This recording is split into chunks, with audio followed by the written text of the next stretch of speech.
A forest architectural scene with nearly 250,000 objects and over 12 million polygons. On a single GPU machine, this would mean a very long render wait. In this video, I put iRender's GPU server 4S package to a real render test, running 2 times RTX 4090 GPUs in parallel. If your machine has multiple GPUs, the best way to render in Blender is to split the project to match the number of GPUs you have, instead of letting a single GPU carry the entire frame range. For this test, I used the 4S package with 2 times RTX 4090, so I split the Blender file into 2 copies, each handling its own frame range. GPU 1 renders frames 1 to 50, GPU 2 renders frames 51 to 100.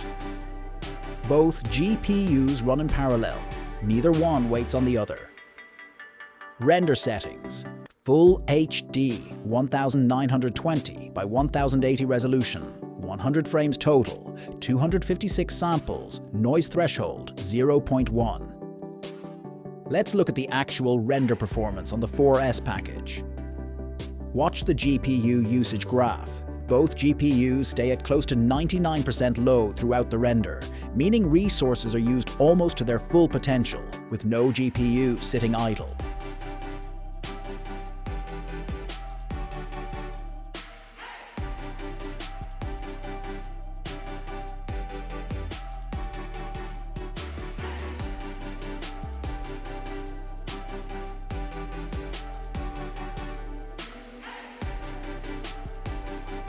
That's the full Blender render process on iRender's GPU server 4S package.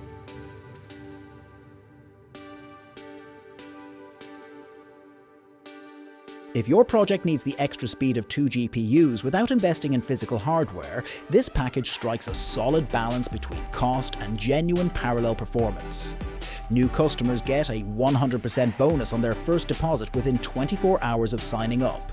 Create a free account and try the 4S package today at irendering.net. Link in the video description. If you'd like to see performance tests on iRender's other GPU packages, subscribe so you don't miss the next video. Blender, Cycles, and iRender. Turn your computer into a supercomputer. Your renders, your rules.